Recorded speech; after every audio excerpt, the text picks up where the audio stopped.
6.5 FM, Courier Communications, Milwaukee, but are the sole comments of the host and guest of this particular show.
Good morning.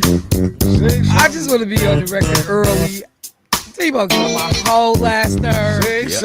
But what's happening, family? Welcome to the show. It is Michelle Bryant here at WNOV 860 AM 106.5 FM. You are listening to Say Something Real. Woo! I brought the band this morning. Say something real now. You say woo-hoo. Yeah, I felt that thing. Do that thing. Yeah, man, I felt that owl. Do it again. That was the soul owl. That wasn't even That was the soul owl right That there. was a different one. Yeah, man, that's where you feel it. Oh no. Yeah. That sounded like red salad. Yeah. Felt that. So as you can see, the bros are wide awake Oh, yeah, full we in here. We effect, in here. ready to do this. What you say? We in here? We up in here. Yeah, you know, Thank you, unfortunately for me. So I'm gonna get it out the way. Get out the way early. Hey Shelby, good morning, sis. How you doing? What's happening, Dion? Good morning to y'all. All right. So a number of things to get to this morning. Have a guest coming in the 8 o'clock hour. I'm gonna say good morning to the bros as soon as Jay is done with his call. But you know, once again, we are faced with another situation of babies going to school and not coming home, Man. children injured, and as we have listened to the accounts of what happened at a Catholic school in Minneapolis on yesterday, 2 children lost their lives, I believe 8 and 10 years old. My God. you have no business dying at school in this way. None. So we got to get to that this morning. In mass, mind you. Yeah, I mean, it's just it's scandalous. It's scandalous. But let me say good morning. Hey D, how you doing this morning, bro? D, who that? Debo, come on, man. Well, be specific. Did anybody else not know who I was talking to? I didn't. I thought you. Did anybody? I knew. I could say, hey Jay, you be like so. Right. That's because he's an alphabet type dude. I'm a Debo type dude. You more of a what you talking about? Say my name. You more of a what you talking about, Willis type. You are an alphabet. Yeah, you just abbreviate his behind. I was gonna say something else. Well, but no, I'm great this morning, Michelle. First of all, you don't have no fly name that nobody can. Debo is not fly. It's not fly at all. Please, it sounds like some old man. That is totally an understatement. Sound like some old man. It is an old man fishing now on the bank right now, and I would rather be. Sound like an old pair of shoes. It's like an old pair of shoes. Oh, the Debos in the back of the closet. Hey, go grab them Debos out the closet. Really? Is that what you doing? Those are like the shoes that point to the sky. When we put them on, they curl up. They're like canoes. Is that a crack on the fact that I walk on my toes? I do walk on my toes. How terrible this old shoes in the back. So it's like 2 against 1 this morning. Hey man, you started it, bro. Tag team. Because he said you was you said I was an alphabet type of guy. Yeah. Hey man, what you trying to say, brother? I don't understand how you always want to all of that turned into when somebody turned into a whole different thing about shoes pointing to the sky and everything else. I'm just saying, you can't be crying. I'm gonna have to holler at my wife because it sounds like you've been in my closet. Shoes pointing up like canoes. Hello. That glue star folded. Yeah, we're gonna have to talk about this. I tell people. But no, excuse me. Not glued. Excuse me. Not glued. Excuse me. There's some monkey tape to put that hello monkey sign back on your gorilla tape. Monkey tape. Champagne. Hello. You got baby champagne. No, they done went in on me, y'all. I'm trying to just get my morning out the way. Monkey tape. My little good morning, and they on monkey tape now. You should start. Don't be over there acting like no victim. Right. Keith Ferris. Yeah, no you victims. Volunteered for this. Just volunteer. She sure did open up a can. So what? You done? You said just I never got started. I mean, really, I've been. Because if you weren't taking shots, I've been verbally abused this morning already. Now. See, hey, bro, Debo started it, but I want to tell Debo. Let me say this: Debo, as one who has been abused in the workplace early this morning, I love you guys, and I wouldn't trade you for the world. I mean, both of you guys. Well, Debo, I came to do 2 things. What? Chew bubble gum and kick rear end. Well, let me tell you something. He always starting though. Always be a victim. I just want to tell y'all something that I found out. What? That a lie can catch a ride, but the truth got to walk. Yeah. Well, that's all I want to say. I'm sorry. Say what now? A lie can catch a ride. Mm-hmm. Oh, we're quick to pick up the ride on that lie. Yeah. But the truth, I ain't got no room in here. You can't ride. Well, yeah. Did you tell me that was a church song? It is a church song. Yeah, it is a church song. Do we have that? It's entitled "A Lie Can Catch a Ride." Can I hear this? Because I just refuse to believe this is a church song. Yeah, it most how? Oh my! Oh, that beat is hot. I felt it already. I said a lie can catch a ride, but the truth has to walk. I like this song. Truth has to walk. I guess that's why people always driving, ain't he? He's always in the vehicle. Me alive. Truth has to walk. Everybody should tell the truth. When the talk, yeah. Everybody should tell the truth when they talk, Jermaine. Well, Debo, you should never talk. This group, the Brooklyn Austin. Who is this group? Yes, it can. And that same light And That's the Jermaine All-Stars. Radout new song. can sneak into your So heart. a number of groups I've seen have done it. Okay, Sonny McClary Yep. and the All Stars. All night. Okay, I'm gonna have to play this at the house. I like this. Yeah. Yeah. Okay, had never heard that before, Yeah. and I'm just trying to figure out how that is a gospel song. But it makes sense. Yeah. It What- really does I mean, it make makes sense. sense, Yeah, because but I never would have played that for or thought that to be a gospel song. Yeah, that's like because when I mentioned it, you immediately thought blues. Yeah, and it sounds like blues, quite frankly. Yeah, it when you does. listen to it. But quartet is not that far off from blues anyway. So Okay. All right. Well, we already got callers on the line, so let me make sure I get them in real quick before we get to this Minneapolis situation. Hey, caller, what's happening? Hello. Good morning. Good morning. How are you doing this morning? Oh man, it's gonna be that kind of day. I gotta talk about these kids losing their lives unnecessarily. Turn your radio down for me if you got it up. Yep, we got it down. All right. How you doing yourself? I'm doing great. I just wanted to call and tell you, keep up the good work that you are doing, because you are loved. The information that you give is, you can't beat it. I And appreciate it.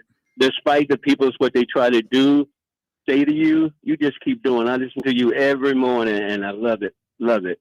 Thank you so much. Thank you. Keep up the good work. All right now. All right, bye-bye. Bye bye. Well, that's a great way to start the day. Let me go to the next caller. Gonna be like, Michelle, you above.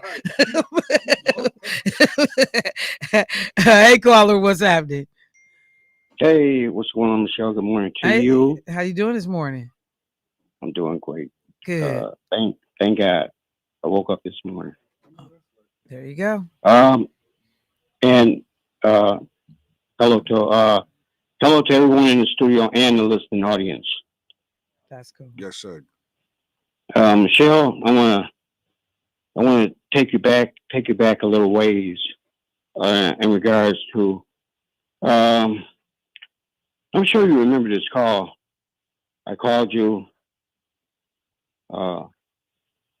after the mayor was elected the first time, the first show that you had. And, I tuned in, listened to your show.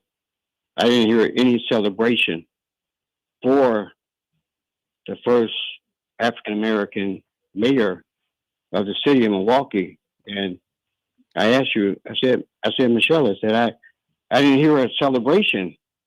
And you said there was nothing to celebrate. So I'm asking you, I'm fast forwarding to today, and I'm asking you, do you still feel that way? And what type of job do you think the mayor is doing? I'll hang up and listen. Thank you. All right, thank you, bro. I appreciate the call.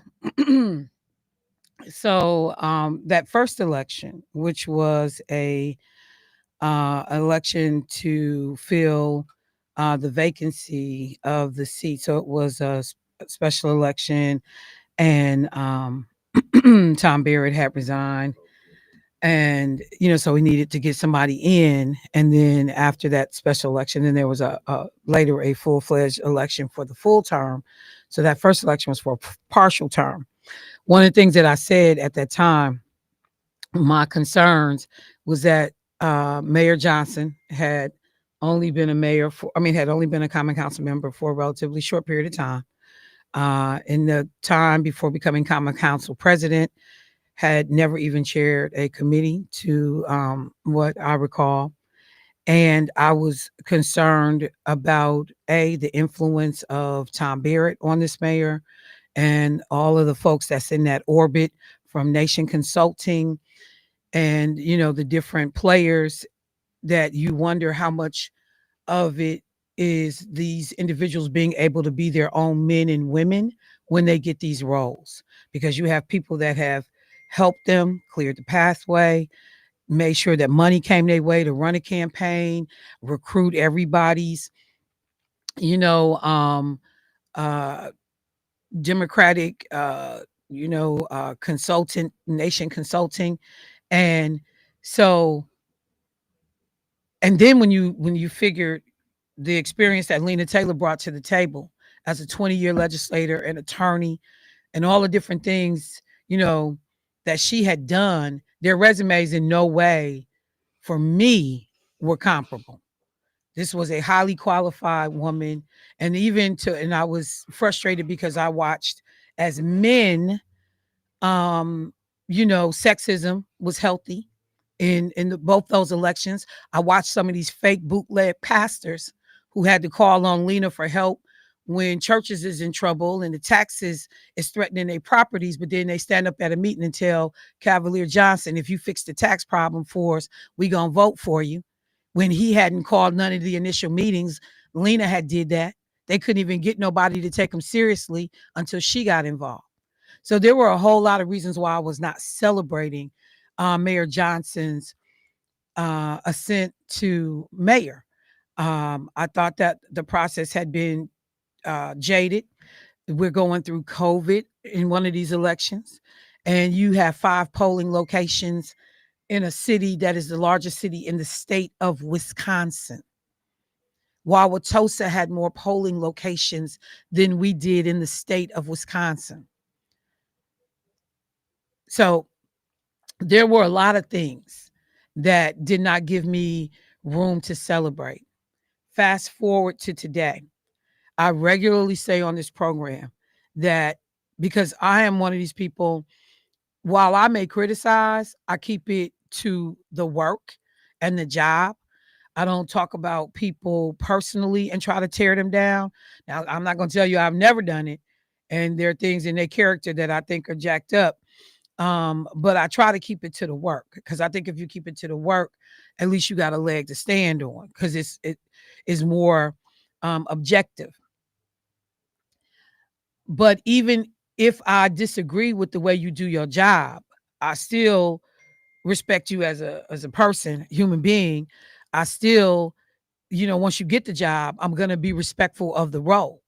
And so Cavalier Johnson and I have a relationship that's a professional relationship. Um, I'm crazy about his children. I like his wife a lot. And, I call him about different things, text him about different things. He responds ASAP. He responds the same day. He makes sure I get what I need in terms of whatever information I'm trying to get, usually something relative to something I'm trying to explain on this show. So he has been someone that has been responsive and adept, I think, at many of these situations. I continue to be concerned about the influence of other folks on leadership decisions. You know, you can't be mentored by people to an extent and that not show up in the way you present. I didn't like his mentor. Tom Barrett was full of crap.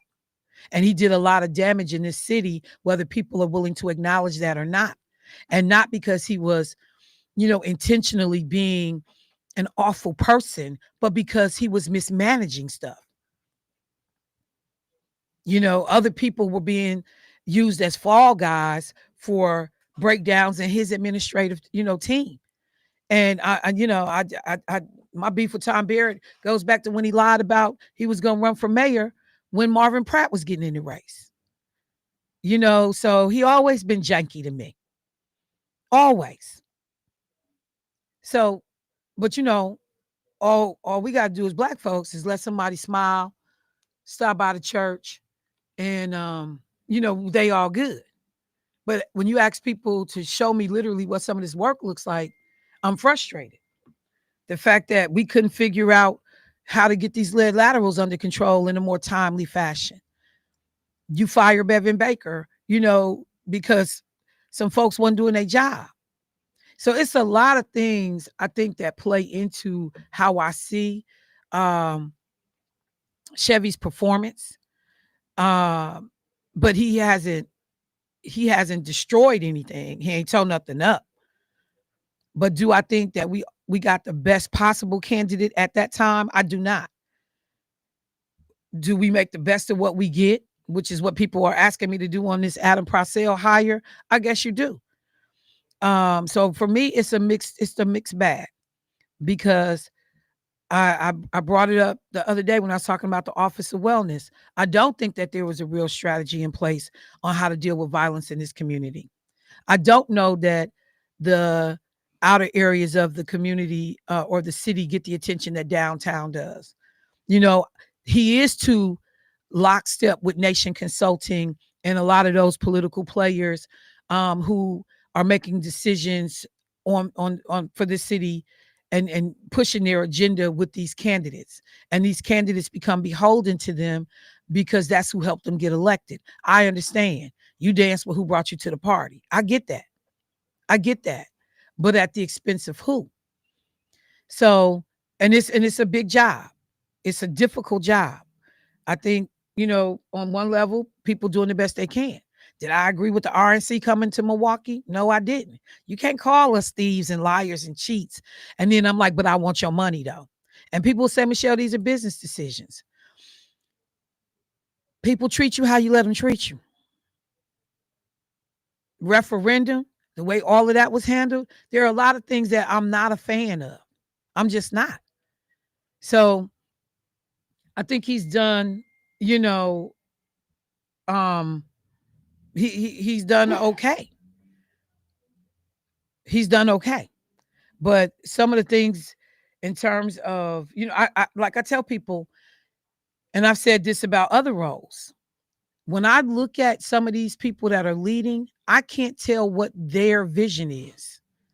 I can't tell what is their priority. I can't tell you that this was so-and-so's plan. This was the vision, the strategy that they wanted to see the state, the city, the community, the county go in. A lot of this looks like it's other people's visions. I don't know what your signature, policy is, your signature legislation is, your signature activities are, that these are yours. The reason why you ran, you wanted this to happen. I can't tell you what those things are. I can't tell you what are the passion projects of our mayor. I have no idea.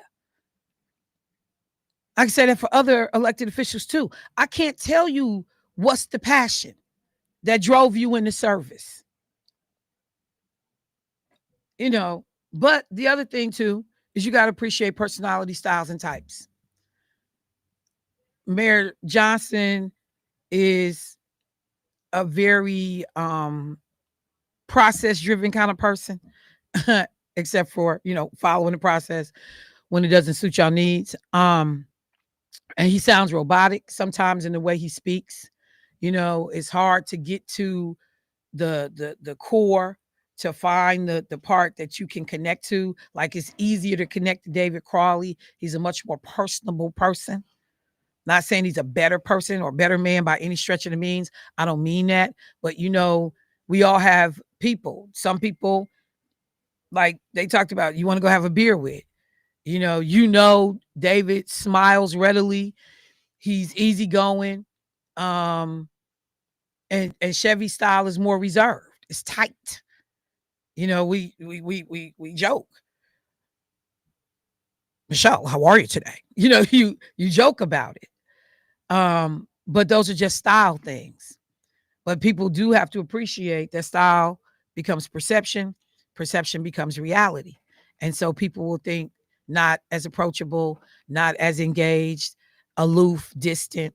So I said a lot in response to your question, but I'm going to just, I guess, end it here. I think he's doing the best he can with what he has and what he is.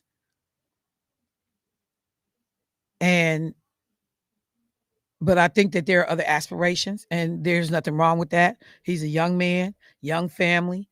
You can't be the mayor forever, or, may not want to be the mayor forever. You think about where these people go.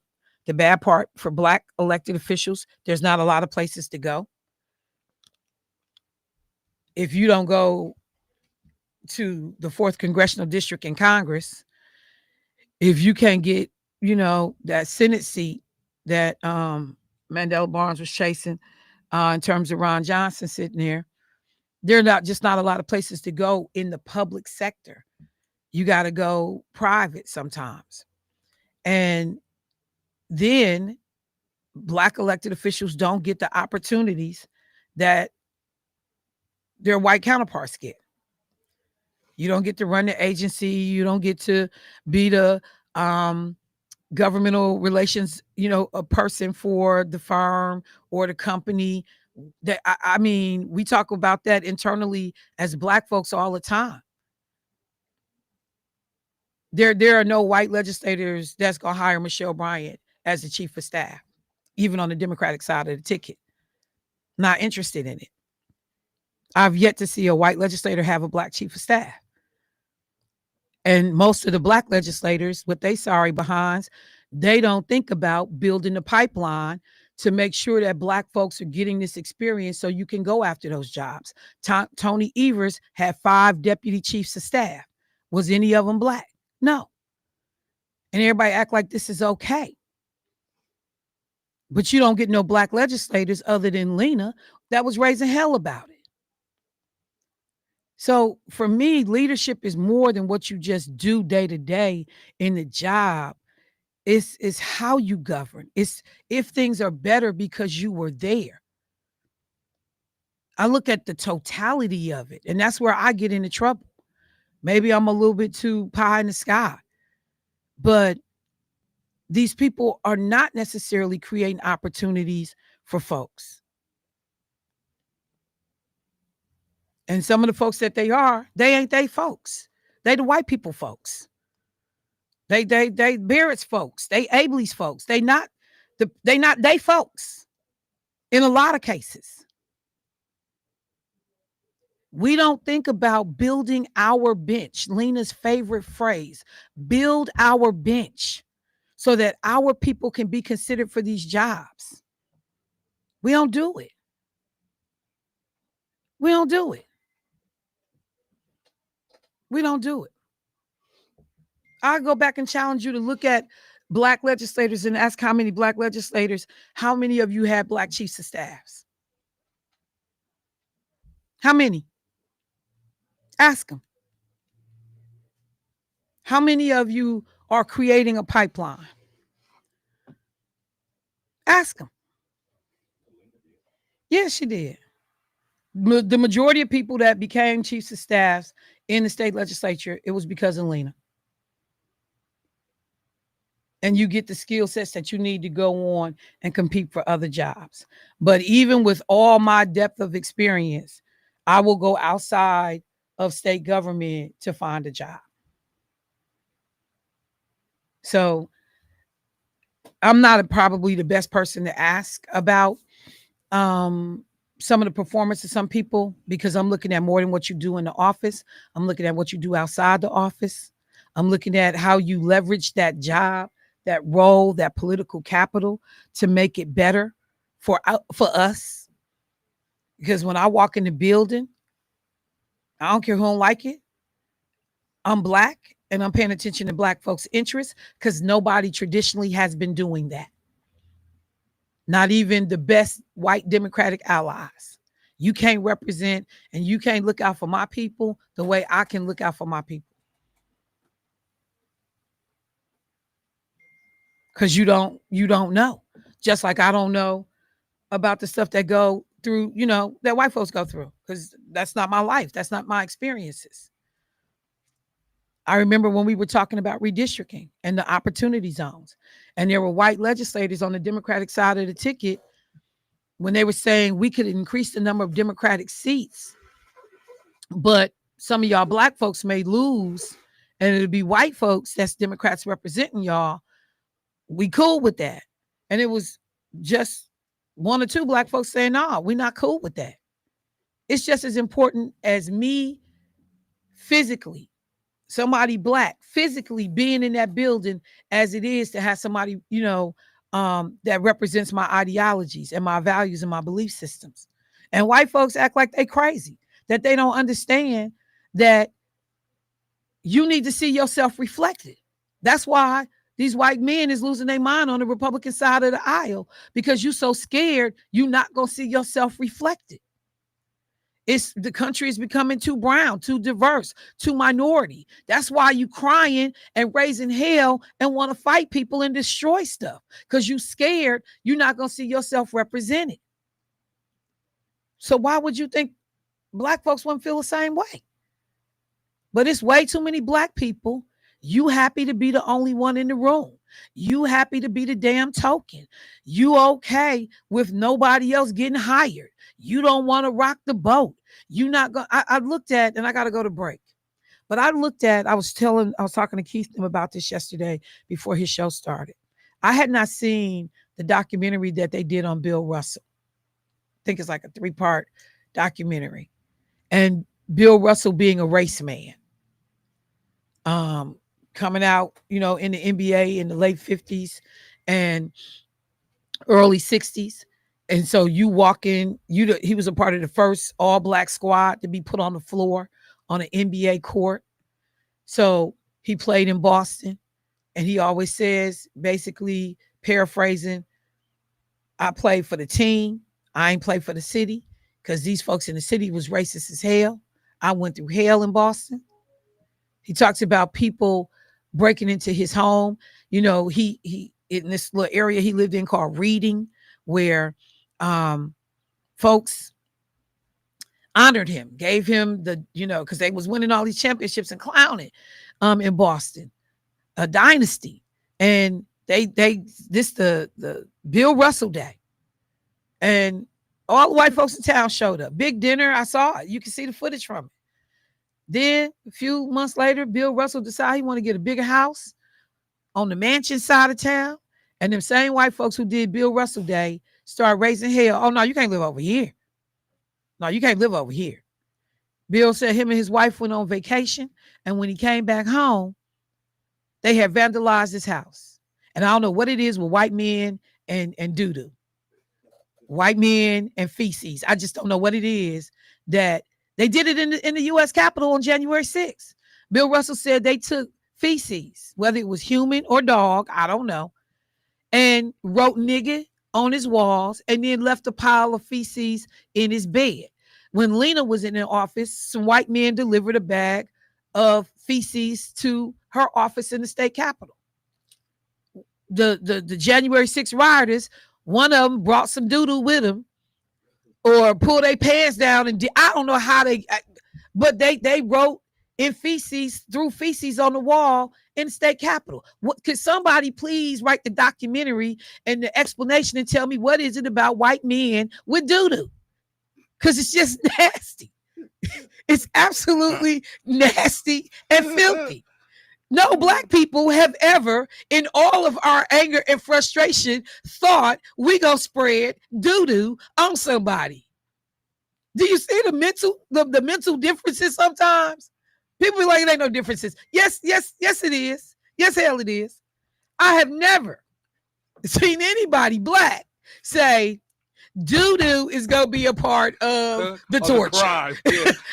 Because we don't even want it on us. Yeah, we don't even want to smell it. Right. So as recently as January 6th, the old playbook is in play. But I brought all that up about Bill Russell because he talked about, dealing with King and showing up for Medgar Evers after he was assassinated down in Mississippi and going by himself, and Black players on the team like, bro, you better be careful down there. But wasn't nobody going with him though. Better be careful. And then Wilt Chamberlain comes into the league, and Wilt Chamberlain is all about me, all about self. And the Black folks struggling, civil rights, and Wilt is like, man, get my money. That's what I'm here for. That's what I'm here for. Now, the upside is that he demanded $100,000, which no brother had ever been paid in the NBA, which meant that Bill Russell, when it was time to negotiate his contract, he went and said, I'm going to need $100,001 because I'm the MVP of the league and I need to be paid the most. But it still wasn't really about money because he only asked for $1 above Wilt Chamberlain. But you got Black men in these roles of leadership, and one saw their platform as not just a job, but a way to elevate the cause of Black people. And the other one, he didn't use his platform to do nothing really but elevate himself. So that was a long answer, but I think it was necessary to help people understand how I think. I gotta take a break. I'll be right back.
Now, back to Say Something Real with your host, Michelle Bryant on WNOV. All right, family, welcome back to the show. Got a caller that has been holding, so let me get them in. Somebody said black folks just talk crap. Insert the word. We don't spread it on the walls. Hey, caller, what's happening? Sorry I had you on hold for so long. Hey, good morning. Good morning. All right. You know, you're Hey, you got us on radio? It's hard to hear you. I mean, on speaker, it's hard to hear you. Hold on, let me turn my radio down. Okay. Further. All right. Can you hear me now? Perfectly. Let's go. Okay. Getting back to the beginning of the show when you was talking about truth and lie. Have you ever heard the term the buck naked truth? Oh yeah, for sure. Yeah. There's a story behind that. Before you guys had WNOB, I came here in the mid-70s, and WNOB was on Toney at that time. And it was ran by Michael McGee and KG. Right. And KG had a story about, you know, the buck naked truth, how it became the buck naked truth. Truth and lies was in the river. You know, they had taken their clothes off. So lies played a game on truth. So he stole truth's clothes. So he run off with truth's clothes. So truth had to come out the water buck naked. So that's where the term came in, the buck naked truth.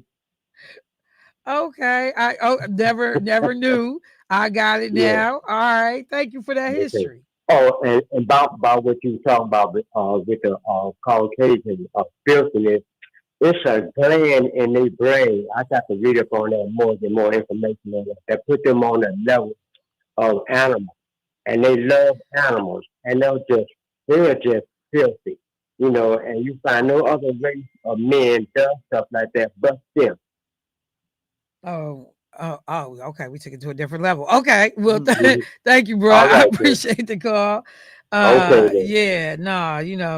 Folks having sex with animals it's real. I'm just gonna say it's real. I dealt with it as a social I've seen it. person, worked in social services, and I dealt with a child whose father was doing that. And I actually had a kid. Yeah. The fire department had to come, and they were in my care at St. Emilion years ago. So it's a real conversation. I just don't understand it. I think it's gross and disgusting. And but I do like what the person texted me and said, black folks just talk it. They'll spread it. We'll spread it. All right. So let me turn my attention this morning to what went on in our neighboring state, Minnesota, yesterday. Many of you began to get notifications on your phone. If you were at home, you started to see breaking news boxes and things scrolling on the bottom of your screen saying that there was a active shooter situation that was unfolding at a school in Minneapolis. And so, on first, I promise you, on first glance, it's like, man, come on, not again. But I didn't take it fully seriously at first because there had been a number of universities that had been receiving threats saying that there were active shooters on campuses in these first couple of days that a lot of universities have returned, back to instruction or, folks loading into the dorms. And so this had been going on. And I was like, maybe it's a hoax. But then as more information began to come in, you were like, no, this is real. So police began receiving phone calls about 8 a.m. Yesterday in this area of Minneapolis. I think they said it's like the southern area of Minneapolis at this school, which is a Catholic school, Annunciation. And I'm looking for the full name of it, but the calls that they were getting was that there was an attacker who had approached the side of the church, which also houses a school, and that this person fired dozens of shots through the windows using 3 different firearms, rifle, shotgun, and a pistol. The police ultimately said when they got to the scene, they also found a smoke bomb at the scene. The shooter, a 23-year-old man, uh, owned all these guns legally, had purchased them all legally, had never been on anybody's radar in terms of, there was no reason why he couldn't have been sold the guns when they were selling it to him. And so folks talked about that. Officials are investigating if the suspect shot inside the building or if all the shots came from outside the church, noting that casings from bullets were found inside as well. So trying to piece all of that part together. But we're hearing these stories about 2 children dying, I think upwards to 17 children and adults being shot. This school has students between the ages of 5 and 14. They were actually in mass when this occurred, and the attacker's mother had previously worked at the school.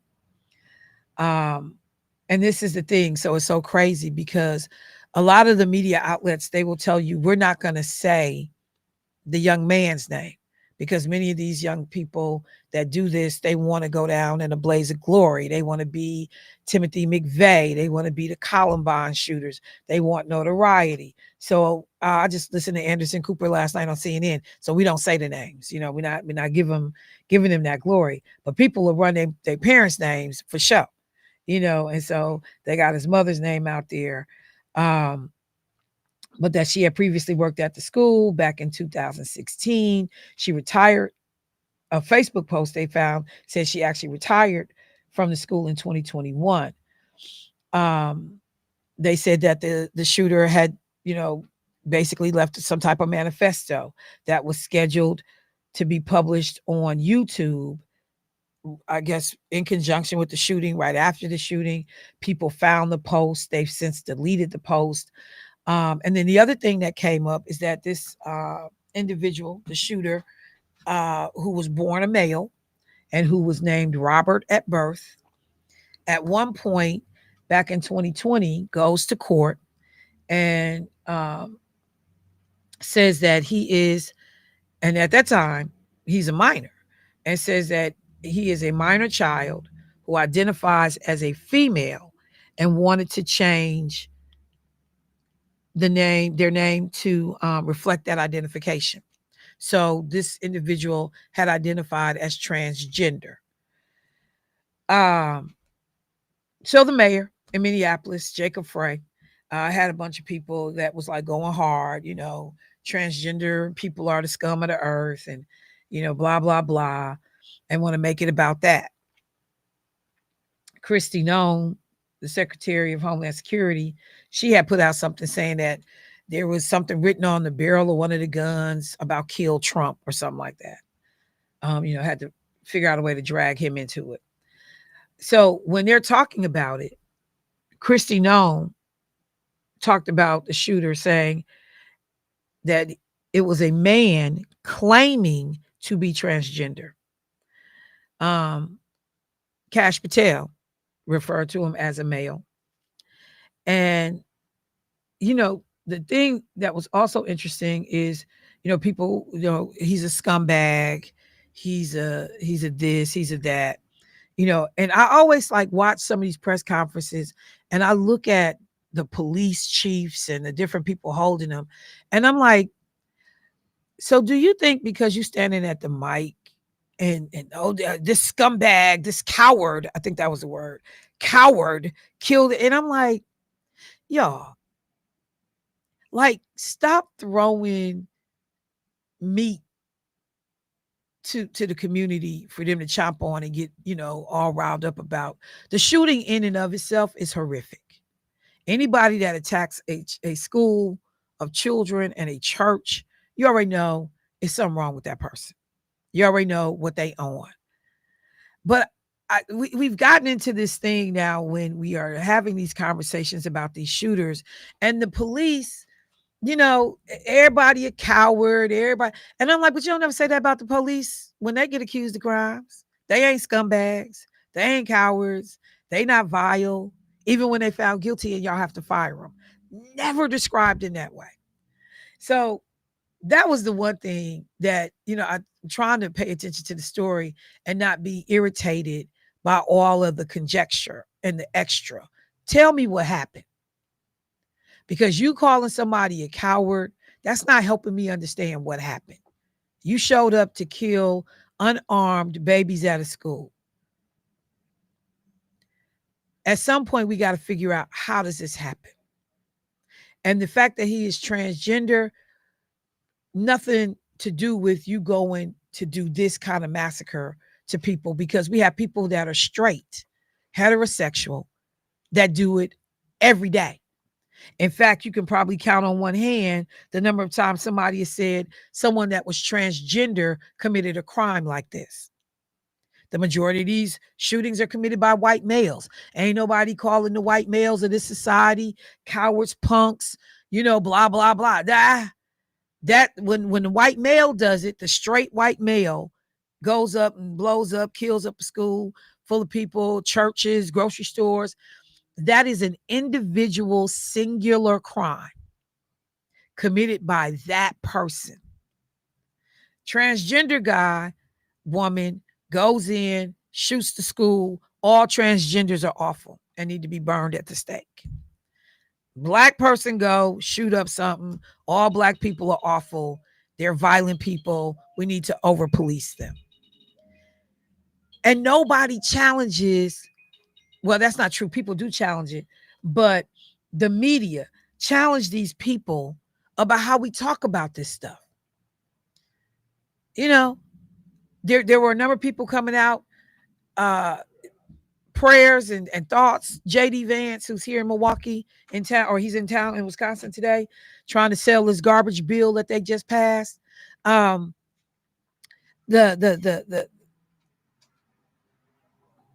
The people are awful, and they're going to, lock. We're gonna pray for folks and thoughts and prayers, but we're not gonna change gun policy. Even though this man bought guns legally, he didn't show up on a red flag list. I don't know if they had the red flag program in Minneapolis. I need to look. But I remember when we were debating gun safety, school safety and guns in Wisconsin. And the Republicans, they this word, we're going to harden our structures. So we got different kind of locks on the front doors. We're going to let teachers be armed. They wanted that. We're going to get different locks for the classroom doors. And this man stood outside and just shot through the window.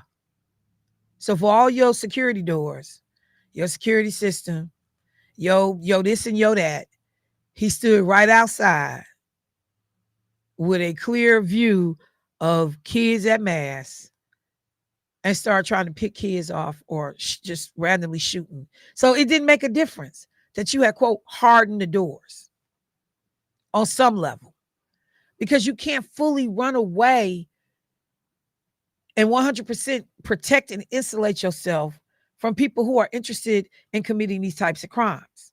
You just can't. So Jermaine had asked the question when we were talking about this before the show started. So what do we do? That cat is out the bag. It's so many guns in this country. We're always going to be in danger, but there are definitely things that we can do. We can't pass red flag laws. We can pass, that says if somebody look like they're going to be a danger to themselves or others, we pull that gun from them and you can report it. And the police going to go to the house, get them guns, confiscate them until there can be a court determination made about this person's viability to responsibly have those guns. We can get rid of bump stocks that you can order online for pennies and be able to turn a gun into an automatic weapon. We can monitor straw sales and gun show sales and request ID. There are things we definitely can do to make it harder to get guns in the hands of people. Because if you think about many of these shootings, these guns were not illegally gotten in terms of these school shootings. Right. Yeah. They're not right here in Wisconsin, the man went and bought his daughter the gun. Yeah. So, we got to have a conversation. We can't just keep talking about thoughts and prayers.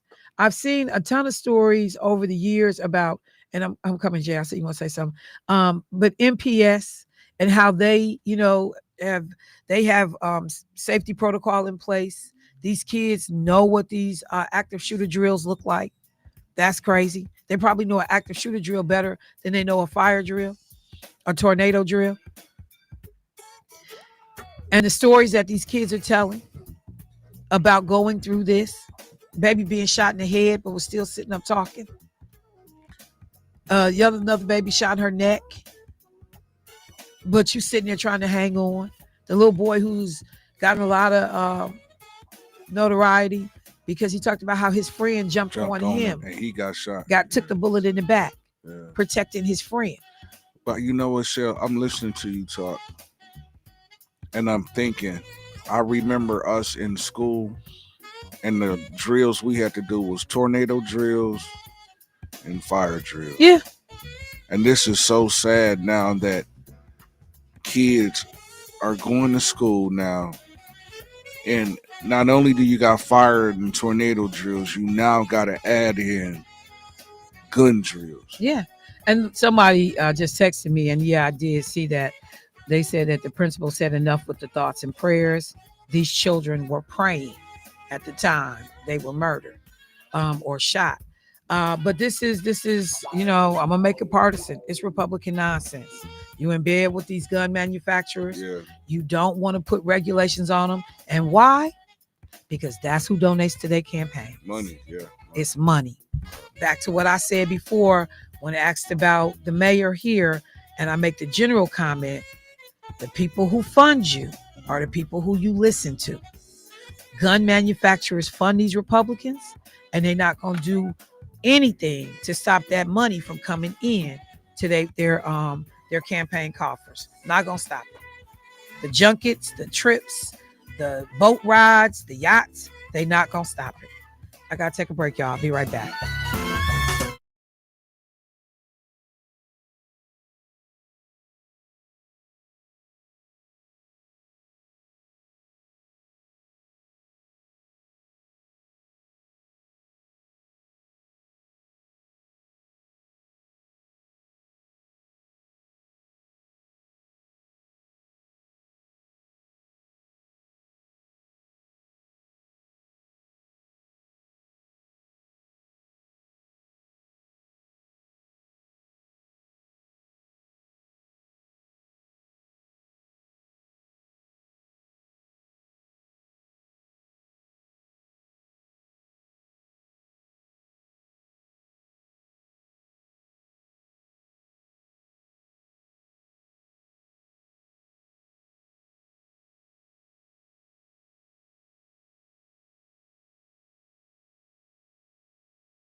Now, back to Say Something Real with your host, Michelle Bryant on WNOV.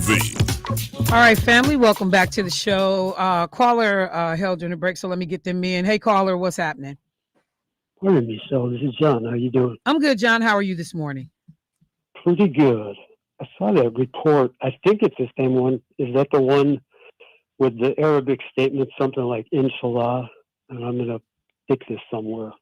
I didn't see anything about an Arabic statement. And I'll look and see if there's mentioned in some other places. Are we talking about Minneapolis?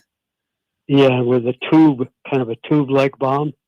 I know they said he had a smoke bomb that the police found at the scene. So I haven't seen much more details about that. But I'll look for that to see if that was also included. Yeah, it was. And the report was on a conservative website, and they said, "You watch out." I guess they're talking about gun control instead of the actual bomber. But you brought up the thing about the gender thing. I had never heard that, so it was kind of surprising. So who knows what the guy was like? You know, if he's all mixed up, who knows? Or if he was mad, I'm not sure. I don't know. I didn't see anything else other than that little bit. But the Catholic thing stood out. That's why I thought it was the same system, the same situation. Okay. All right. Yeah. No, I'm not sure, but I can definitely try to figure it out. Alrighty. All right. Well, Thank thanks. you. Have fun. All right. Look, we'll see. Appreciate the call. Yeah. I hadn't seen the piece about, the reference, the Arabic reference. And then, somebody said it was anti-Catholic hate. It's like, y'all, before we start jumping to, it's Catholic hate. There was a relationship with that place because the mom used to teach there. I don't know what made you go there. I really do not. I might have went there and got bullied there, and now I just am on one and I come and I shoot up the school. I have no idea. But people just jump to conclusions and start talking before all the facts come in. And I'm just asking people to at least give a moment for all the facts. Look, I know we got some callers on the line right now. Callers, what I need you to do is give me a little bit of grace. I let people know I had an interview coming in this morning. He has arrived and is here in the studio with me. So I'm not going to take your calls right now. I'm going to make sure I am respectful of his time. And then when we finish this segment of the show, we can go back and pick folks up and continue these conversations. So let me welcome to the studio this morning, Mr. Vince Toney. How you doing this morning, sir? I'm doing great for a Thursday morning. Good. So one of the things and the way we come to this conversation this morning, there had been some posts online about Adam Purcell and that appointment. And I responded to a post and you saw my response and you got at me on the post and basically, came for me. And, I said, hey, if you got something to say it. You said what you had to say. And at the end of it, there was the invitation, or at least the comment that my doors are always open. The mics, I don't screen calls. If you want to get on the show, it's just a phone call. You saw me out. We talked about it. You took me up on it. You called me out on it and said, can I come in? I said, of course. And so you are here. So there are a number of things that you are concerned about that you want to be able to give a rise, to a platform. So let's talk about some of those things this morning and welcome to the show. Okay. Well, thank you very much.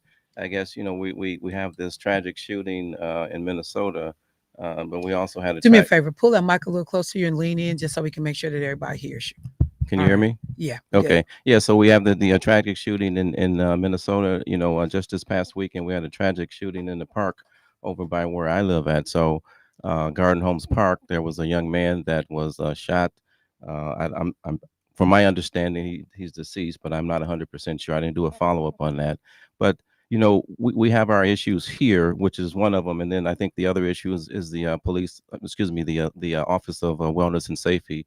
The gentleman, Mr. Adam Parcells, whom the mayor sought upon himself to appoint him versus finishing up the process that he had started with the nationwide search and having gotten down to 3 candidates. Well, I'll talk about the garden home situation first. Um, we know there's been an upkick in prostitution and drug violence and drug trafficking, and also gambling and things of that nature. That day, I had ridden by the park in that area. It was crowded. Had been crowded, more crowded than I've seen it in a very long time.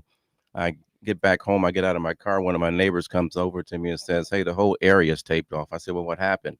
Well, I talked to someone, some young man had gotten shot, and there's teenagers and everybody else in the park that's over there that's witnessing this tragedy. Some years ago, we our block watch had our cookouts over there where we handed out book bags and school supplies in August. We moved that from that location because we were concerned about the probability of someone being gravely injured over there during our cookout where we gave out maybe over 125 book bags full of school supplies, and we fed about 300 people. So we moved it, and now I think the police department and the 30th Street corridor are planning a book drive over there next month on the 12th to do the same thing. And I just want to give you a good picture of some of the things that can happen in this city if we change the way we operate.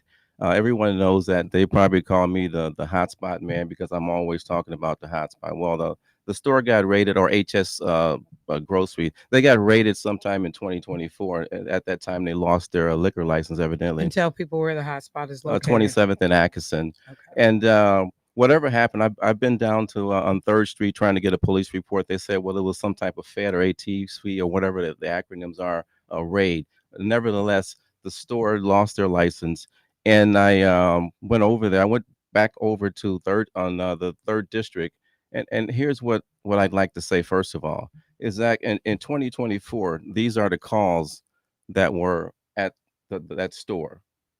So for folks that are not watching online, Vince is holding up a packet of documents that are about 1.5 inches thick, and you're saying these are just calls that were received, complaints about activity at this one location. At that one location. What's the period of time on that? That's 2024. That's 1 year. Excuse me, 2023. This is 2023. Yes, ma'am. So 1 year's worth of calls. So this is 2024 before the raid. Okay. Okay. And this is that stack is about half of that, but yeah, but before and this for raid. 2025 from I think January I think I went down there on May 20th. I went down there, one sheet. Okay. So it gives us an idea, or me an idea, and I think the whole city can benefit from the fact that the liquor license gone had a tremendous effect on it, and we went down to probably 300-400 calls over there to one call in 6 months, and I think it can be attributed to the liquor license being lost. We don't have the gang banging around there and things of that nature. So I think we, as a community, as a society, we have to look at what this alcohol. But hang on. Well, I was gonna say, yeah, and we can go here because there are other places that have liquor license that don't have these kinds of complaints. I'm sure.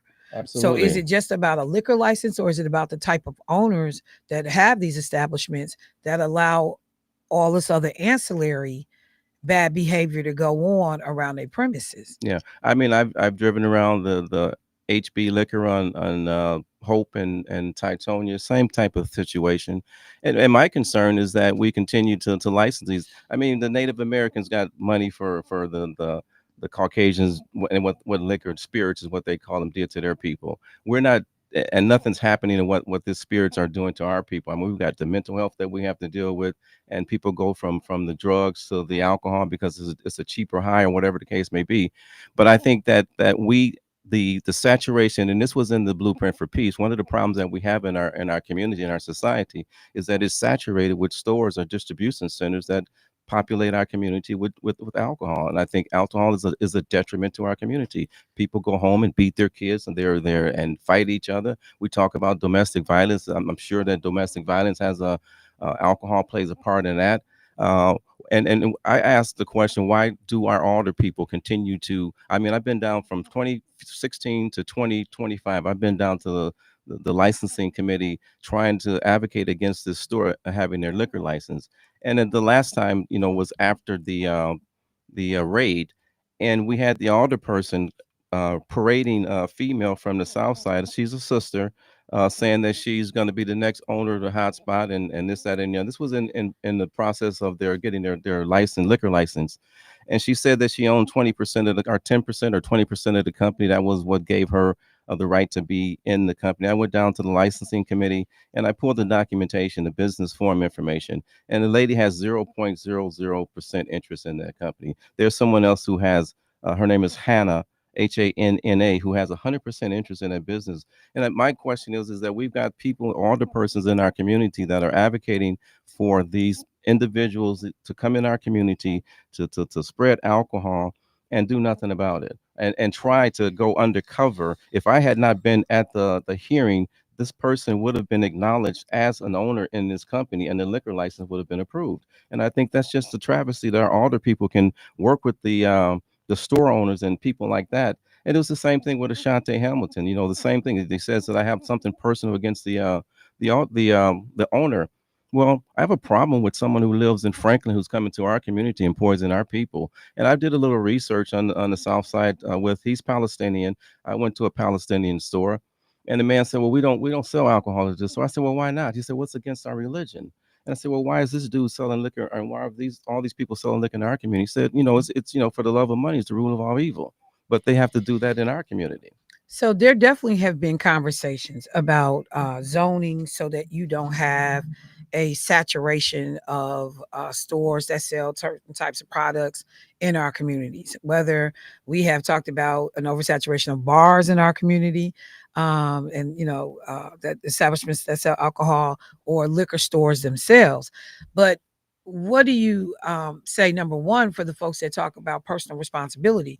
I just had this conversation with someone last night, and let me go back and see what we were talking about specifically.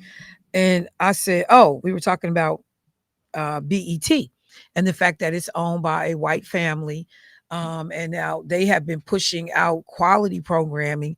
And you saw, like a lot of the gangster rap and the this and the that negative influences in terms of the programming and how it's impacting our community.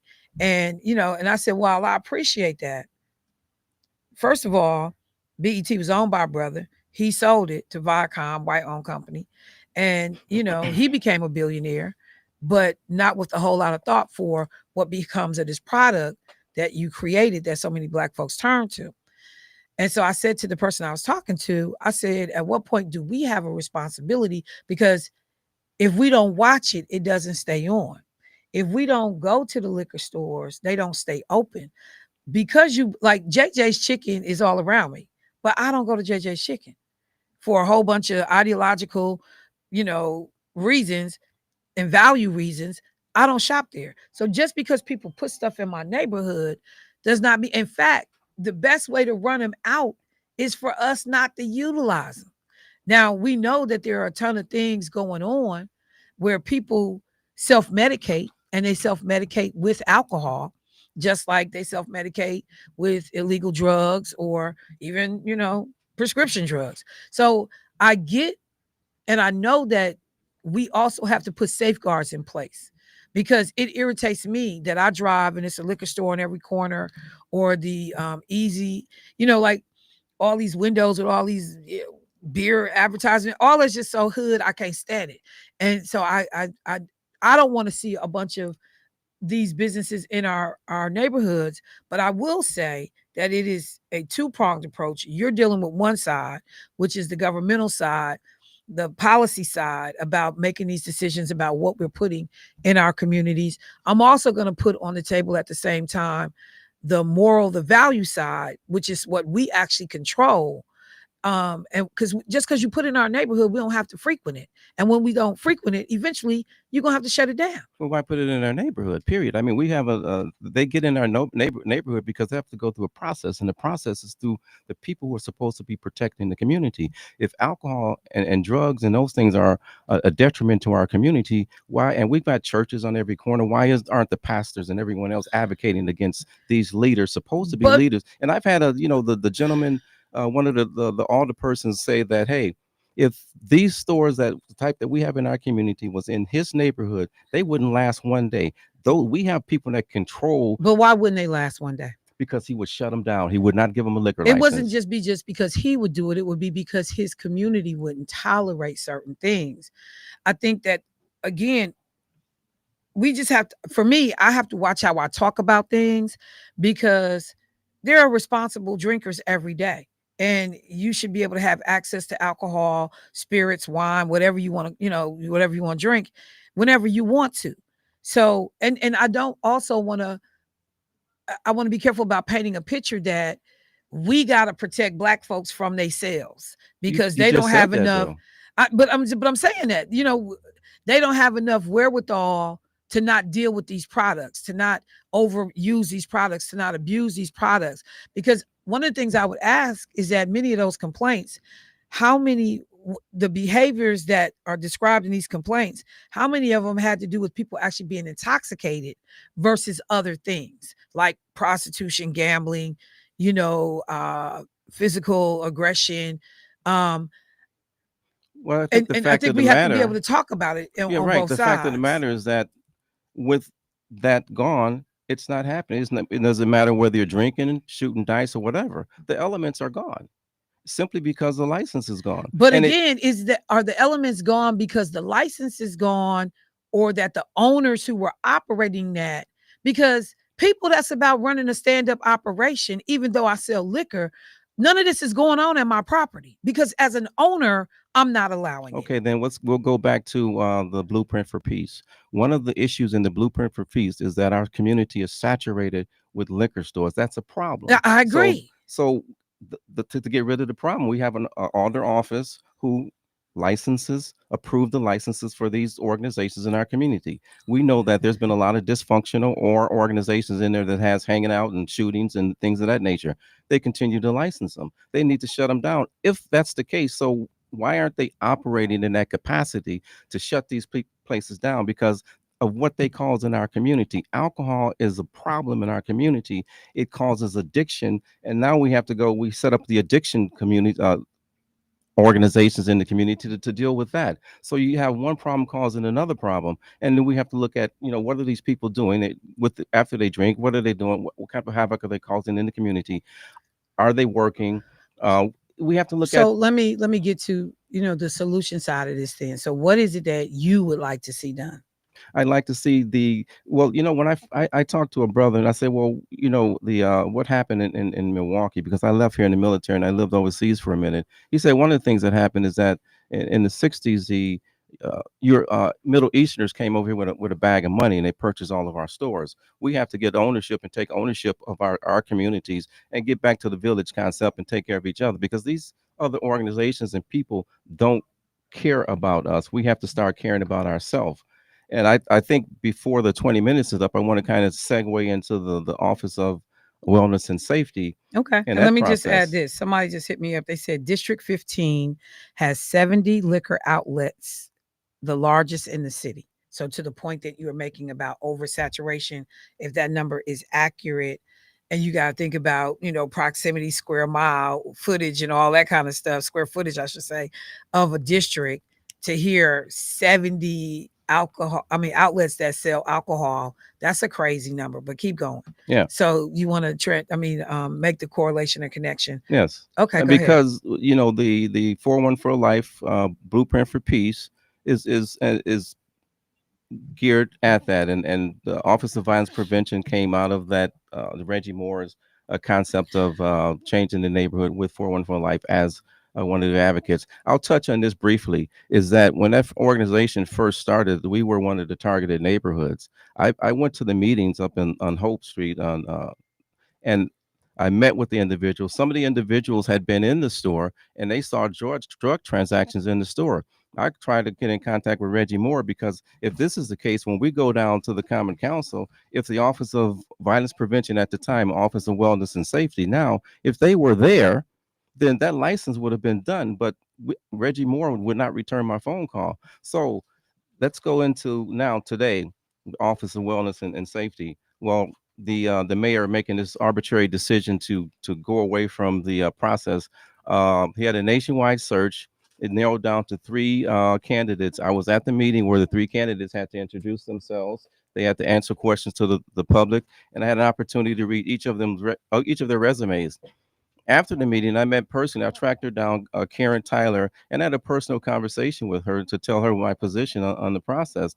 And a few days later, the mayor goes out and finds someone, um, Mr. Adam Parcel. Parcell, to put him in that position. I'm totally against it. I think that when we look at it from a moral perspective, I think, and I might be wrong, but I think Karen Tyler's had a relative that was um, killed in gun violence. And we have an individual who says had a heinous act as a child and went to prison for 23 years. Karen is the interim uh, director. I just can't imagine how it would make me feel if I was her, and knowing that one of my relatives was killed in a violent situation, and now I'm working for someone who actually was a perpetrator of that.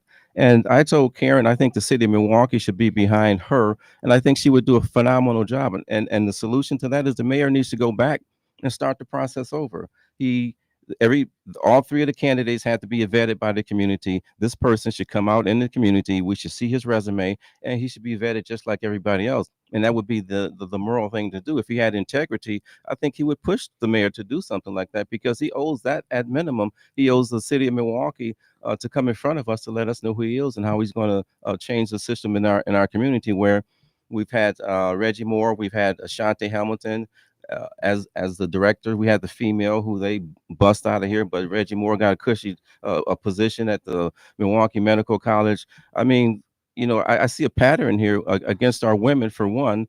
And this lady, she has the credentials with the city behind her. I think she can make a huge difference. I just think the mayor should go back and revisit. I talked to President Perez a couple of weeks ago about the situation. He assured me that last week I called his representative. He assured me that I could be in the meetings where they would talk to this gentleman. So I'm waiting for a phone call back from the president of the Common Council so I can be in these meetings. I'm let my voice be heard. And I've been up to the mayor's office. I sent them all a letter. I took a letter to the mayor's office, to all the Common Council people, and we talked about having a meeting where we can discuss, different ways that could possibly change the environment of this city, because it's been going in a negative direction for too many years now, and it hasn't been any viable solutions. And there's meeting after meeting after meeting after meeting. So just a couple of quick things. One, I think, and I certainly applaud the level of engagement around what is happening with the Office of Wellness and Safety, to make sure that we are trying to get as close as possible to doing this right. For me, that horse is out the barn now. I don't think that there will be a moment when we see the mayor step back and say, could have did this better, because the job has been offered now. And so to publicly rescind that job, you actually potentially are even looking at a lawsuit from Adam Parcell to the city, because the job has been offered. So now to come back and snatch it back and say, because of community pressure, I need to do this differently. I'm just being honest. I don't think that's going to happen. For everything. Why not? To do the right thing. I mean, what's wrong with doing the right thing? I'm just saying, I personally don't think that's going to happen. Well, I think if enough people in this city would voice their opinion, and all I've heard is negative opinions about this for the most part. I went out this past weekend and got some petition signs, and the consensus is that the mayor needs to go back and allow this person to go through the process like everyone else. So that's the consensus. We as a people, we keep sugarcoating and saying, giving people passes. I mean, when are we going to stop giving people passes in this city? I agree, mean, there's lawsuits all over the place. I agree, but I think you got to look at it at a couple of different layers. Procell definitely, needs to come before the community. There needs to be some, and I heard that there was supposed to be some community meetings. It'll be funny to me to see how those get orchestrated and handled. The resume piece is not a hard thing to put out. It could have been out just you telling me somebody was the president of their own consulting company. That doesn't carry a lot of water with me. And there are folks who have said, hey, I met with them personally. I talked to them. It's no different than what you're doing right now. I met with Karen personally. I talked to her. I felt like she would have been a better, candidate. So well, I put it out there. I'm ready to meet with him too. And then the president of the Common Council said that he would arrange that meeting. So I'm not looking at just one person. I'm looking at both of them. And I'm saying what I was going to continue my point by making is that process needed to be adhered to so that people understood how people were being scored and graded and how we get, finally the candidate that we do. Let me just interject this real quick too, because I'm getting some information. Although licensing and zoning is approved by the Common Council, liquor compliance is enforced by the IRS, and they don't have enough enforcement officers. Liquor licensed establishments have to purchase their liquor from approved vendor. Vendors' failure to do so results in closure. Most cases, the IRS can partner with local law enforcement to get the problem establishments closed. People can make complaints to their state elected officials to initiate that process. The Common Council isn't their only recourse. So this is somebody at the state level who wants you to know. In fact, this is state legislator who wants you to know that you can also initiate your complaint process with the state. It's not just a Common Council or a city level issue. There have to be liquor violations. Obviously, you got a stack over here for the IRS to step up. Ring camera footage from surrounding properties can go a long way. But you have to have community members willing to get involved. One of the things that we can see, again, by the stack of documents you have in front of you, is that there are clear documented violations, incidents, problems. So number one, thank you to the person who sent this. I appreciate you for making the community aware that you can also call and contact your state elected officials about these issues as well. So just for the sake of time, and you know what? Can I make my last issue when you're done? Yeah.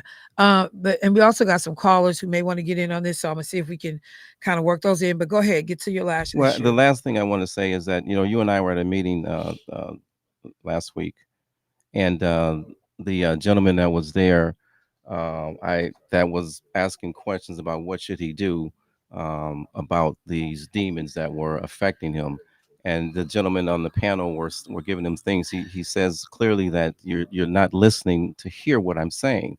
I pulled the man to the side and what he's concerned about, and he's one of the young men that was slinging drugs over there on 27th and Atkinson in that area. He says his problem is that he doesn't live in Milwaukee anymore, but he's a carpenter. He knows how to build houses. That's not my problem. He said my problem is that these demons are continually telling me to get back in the game, and I need somebody to help me to do that. And I'm saying that all of these things, these drugs and alcohol and liquors, are causing these demons amongst our people, and we have to somehow or another be able to be able to take care of this, because our kids are going home every day watching their parents either smoke marijuana or drink. And I'm not saying all of them, but somehow or another that has to stop in our community, because these kids are being molested and everything else in these homes, and nothing's being done about it. And it's drugs and alcohol that are precipitate a lot of these actions that are going on in these homes. And this young man saying that he's demon possessed and he needs somebody to help him. It's like the scripture says, we wrestle not with flesh and blood, but we got a lot of spirits out here that we have to get busy with and fight them. So let me do this. I gotta take a quick break. We'll come back. We'll pick this conversation up. One of the things, and I'm going to keep saying, there's a mix of this. Personal responsibility goes along with legislation and policy. We do need to put safeguards in place. And I just think, even if I didn't have that stack of complaints over there, I still don't want to see an oversaturation of these types of businesses in our community. So we'll deal with it. Callers, if you are calling about this, we'll get you in. Michelle Bryant, WNOV, 860 AM, 106.5 FM. We'll be right back, y'all.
with your host, Michelle Bryant on WNOV.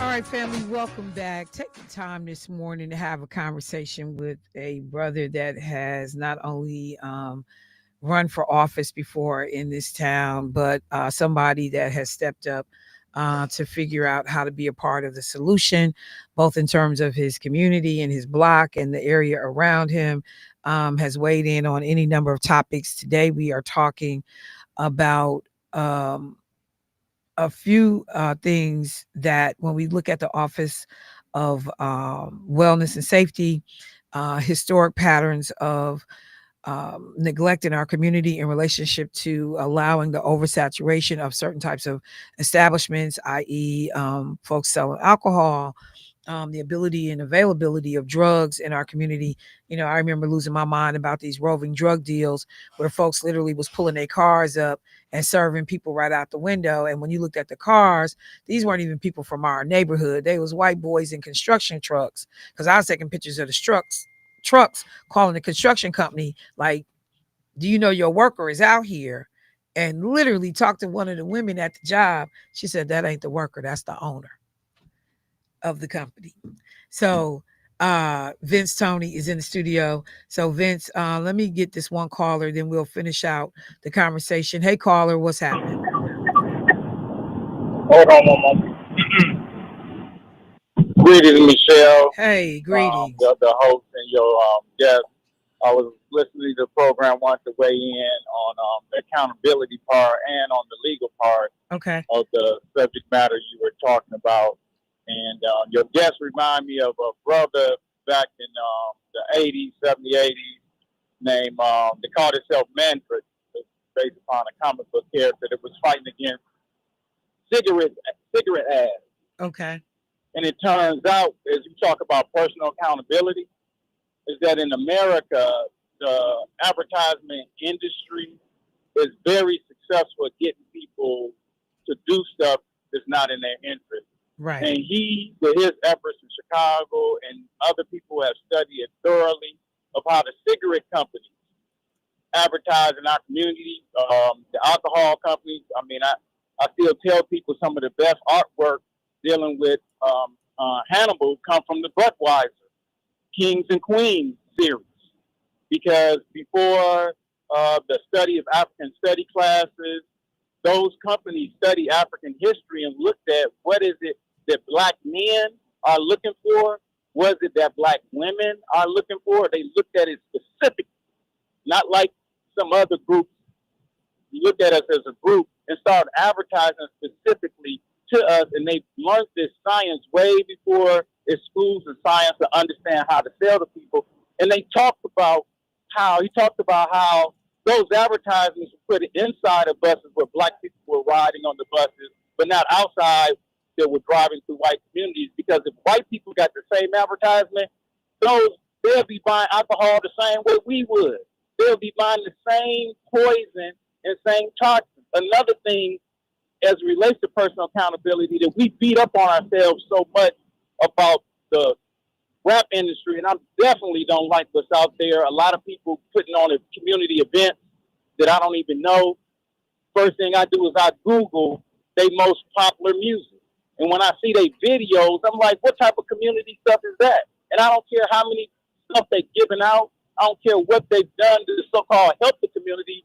What is the body of your so-called work? You know, it's negativity. But when I look at documentaries now, because I grew up in the hip-hop industry and see interviews of artists, you have so many white people that consume the poison. We just see it, we listen to this music and such. No, it's being promoted by white people and companies, and a major portion of sales is done by white people, not just because there's more of them, because they're consuming it. Artists will tell you at their largest concerts, 100,000 white people. Yeah, no, I've been there. I've seen it. It's close to our hood. We don't go to the way out humongous concerts, a lot of us. And we don't understand the effect of this on our mind. And so on the legal piece is that my issue on the subject on that is that I do community work. There's a whole bunch of people that do community work.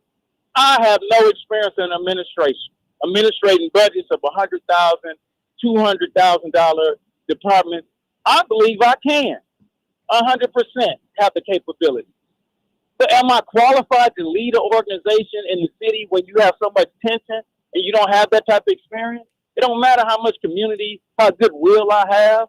Let's be honest and serious. And so when it comes to lawsuits, that becomes an excuse, that interpretation from the city attorney and other individuals, where when a person is not qualified, get rid of, you don't meet the qualifications.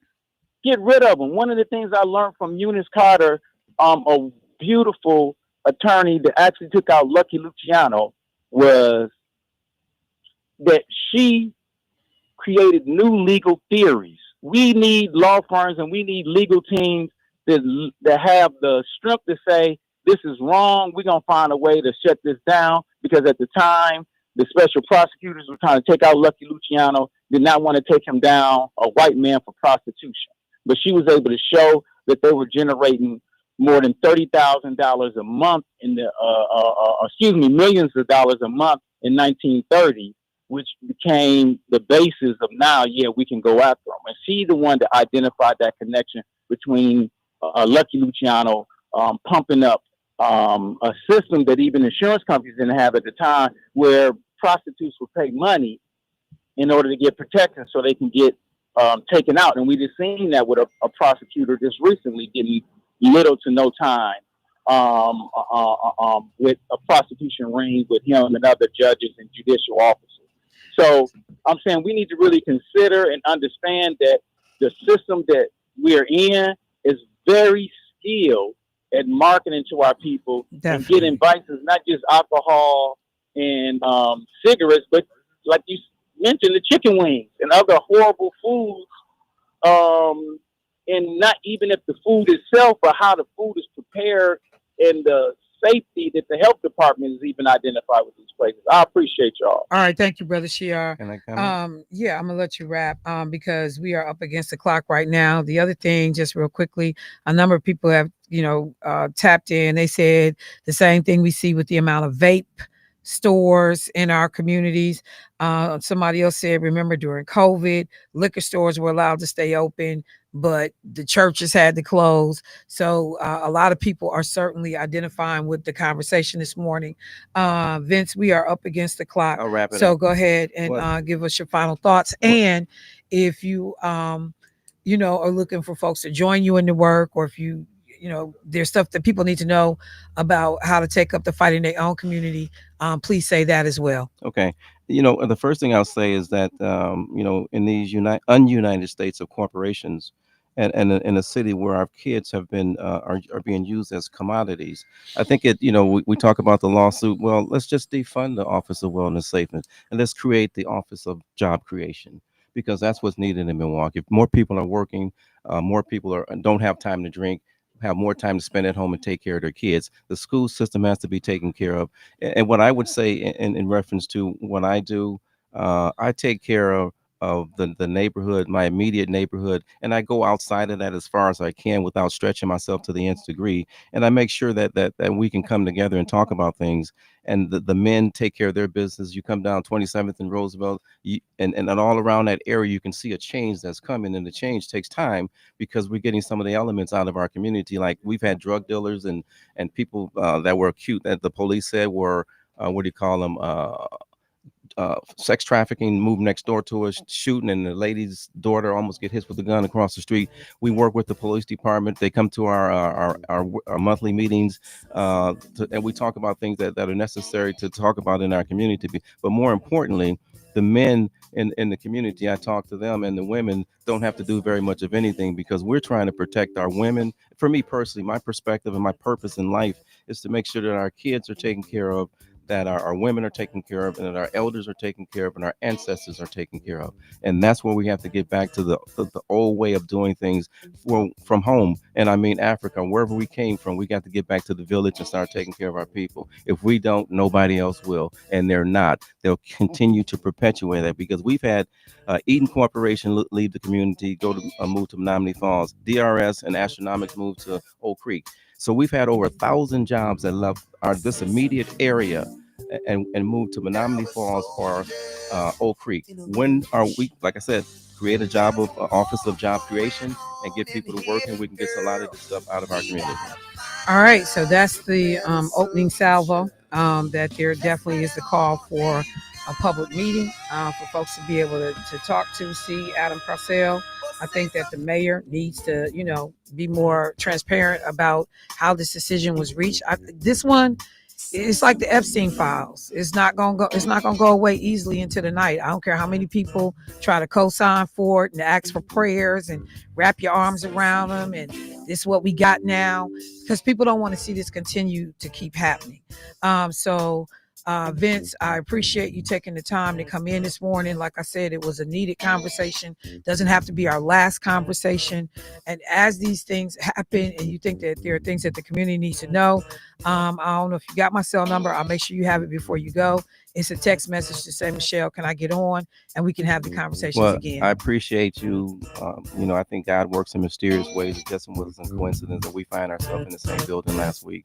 And we're here now.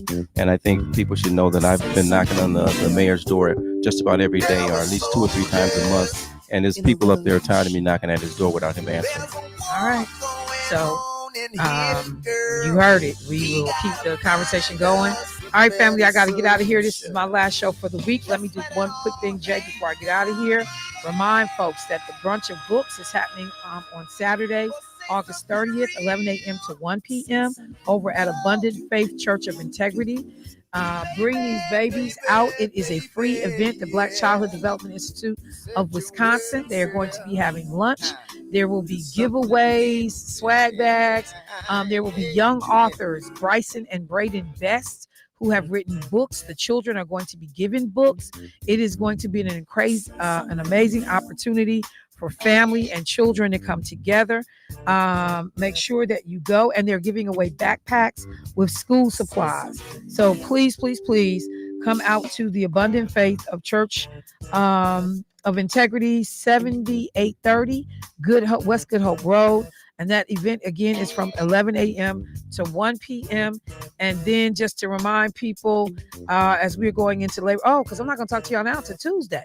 So Labor Day weekend, just to remind people that the NAACP Milwaukee County branch is doing a community engagement cookout.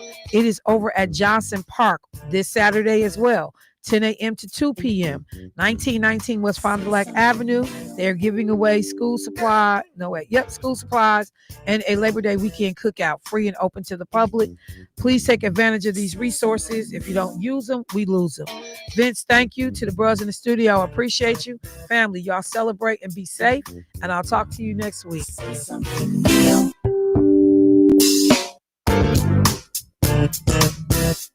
It is now time to take